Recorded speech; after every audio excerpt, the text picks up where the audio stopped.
भारत की आज़ादी का सबसे मिस्टीरियस कहानी। एक ऐसा नेता, एक ऐसा फ्रीडम फाइटर जिससे ब्रिटिश गवर्नमेंट थर थर कांपती थी और जिसकी मौत आज भी एक रहस्य बन के रह गई है। शायद आपने गेस कर लिया होगा, मैं बात कर रहा हूँ नेताजी सुभाष चंद्र बोस की।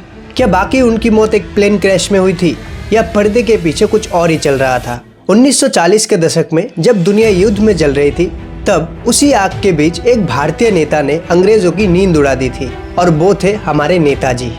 जब गांधीवाद की अहिंसा अंग्रेजों पर काम नहीं कर रही थी, तब नेताजी ने एक अलग रास्ता चुना। तुम मुझे खून दो, मैं तुम्हें आजादी दूंगा। उनकी आवाज में एक ऐसा तूफान था जिसके कारण अंग्रेजों ने उन्हें the most dangerous enemy of the empire घोषित किया था।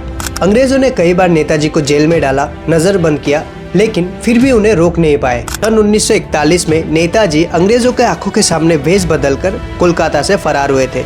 उन्होंने अफगानिस्तान, रूस, जर्मनी तक का सफर तय किया था, बस एक ही मकसद से कि उन्हें भारत के लिए एक सेना बनाना है। सन था 1943 जब बोस पहुंचे सिंगापुर और वहां उन्होंने बनाई आजाद हिंद फोर्स उर्फ INA।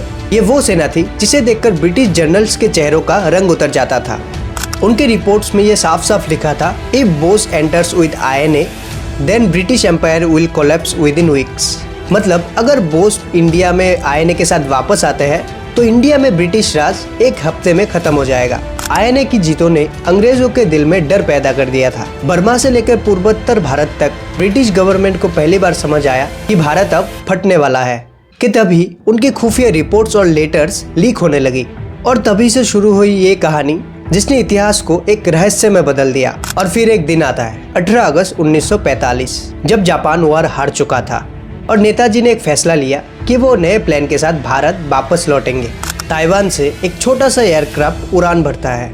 सब कुछ नॉर्मल था, लेकिन कुछ ही मिनट बाद एक जबरदस्त धमाका हुआ और दुनिया तक ये खबर पहुंचाया जाता है कि Netaji Subhash Chandra Bose died in a plane crash. लेकिन सच इतनी आसानी से सामने आता है क्या? कई रिपोर्ट्स दावा करती है कि नेताजी सुभाष चंद्र बोस उस क्रैश से बच गए थे और कुछ का कहना है कि वो भारत वापस आए और गुमनामी की जिंदगी जीने लगे। शायद इतिहास ने कभी हमें पूरा सच बताया ही नहीं, लेकिन एक बात हमेशा सच रहेगी कि सुभाष चंद्र बोस वो अकेले नेता थे जिससे ब्रिटिश गवर्नमेंट सच में डरती थी। आखिर में यही कहना चाहूंगा, उनकी मौत रहस्यमय हो सकती है, लेकिन उनकी वीरता नहीं।